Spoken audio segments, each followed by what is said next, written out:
Da Vinci may have had a helpful eye disorder. It looks like eye disorder may have given Leonardo da Vinci a bit of an advantage. A new study suggests Leonardo da Vinci may have had exotropia, where one eye turns slightly outward, which may have affected three-dimensional vision that helped him paint. According to Science News, visual neuroscientist Christopher Tyler of the City University of London looked at 6 pieces of art thought to be modeled after Da Vinci.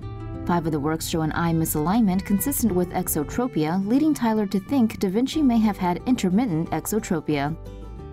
Exotropia is a type of strabismus where one eye turns slightly outward and can be treated with special glasses, eye patches, or surgery. If Da Vinci was able to control his exotropia, Tyler believes it may have given the painter an artistic advantage by allowing him to switch back and forth from seeing in 3 dimensions and 2 dimensions. According to the Washington Post, studies of other self-portraits of famous painters also found that Rembrandt, Edgar Degas, and Pablo Picasso were also strabismic. Keep your eyes open for these great stories. Daily aspirin may be useless and harmful for older adults. If you're an older, healthy adult, you might want to forget about that daily dose of aspirin.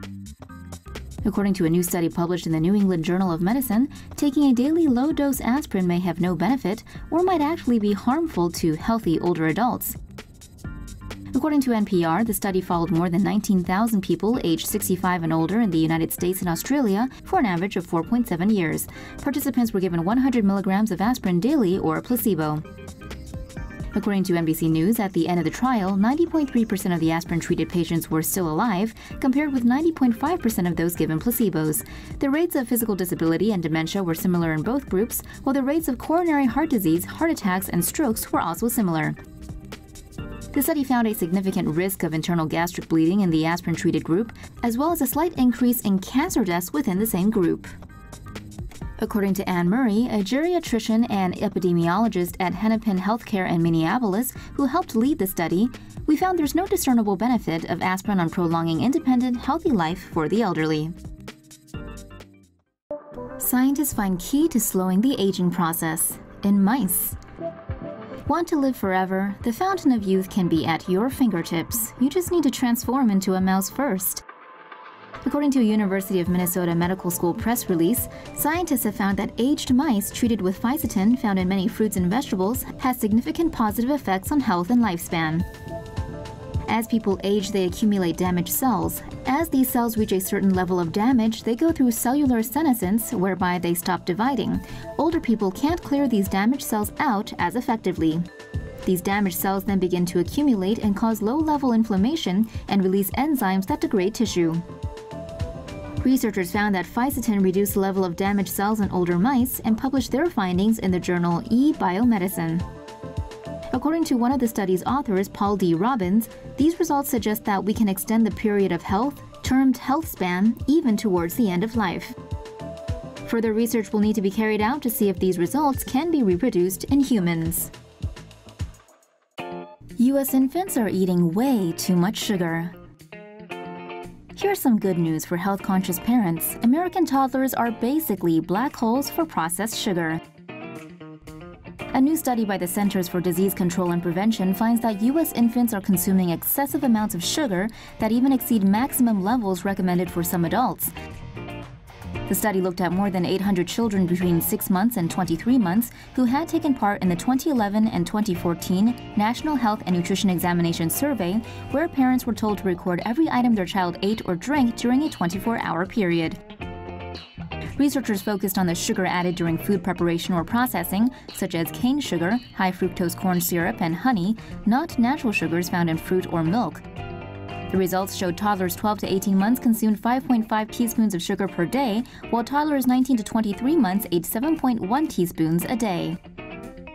For comparison, the daily recommended limits for added sugar for children 2 to 19 years old and adult women is 6 teaspoons or less a day, and 9 teaspoons or less a day for adult men.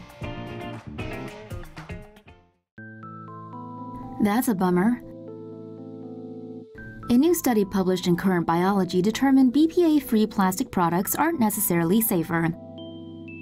20 years ago, when the researchers conducted the experiment for the first time, BPA was found to give rise to chromosomally abnormal embryos in mice, leading the researchers to believe the same could be happening to humans.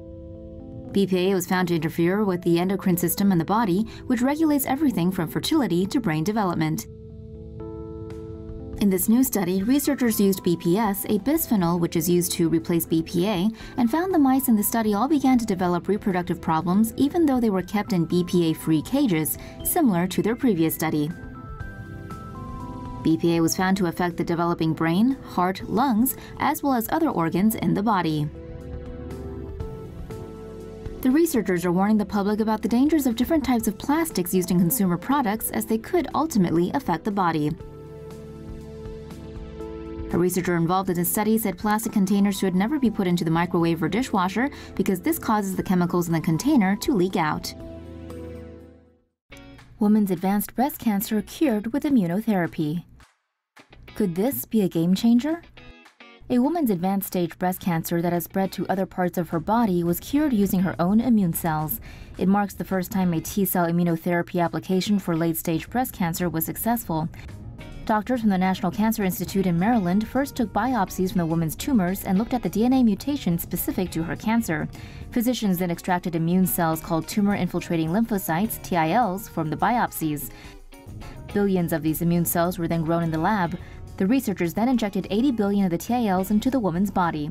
The treatment was given in tandem with pembrolizumab, a standard cancer drug that helps the immune system. After 42 weeks, the test showed the woman's body was completely free of cancer.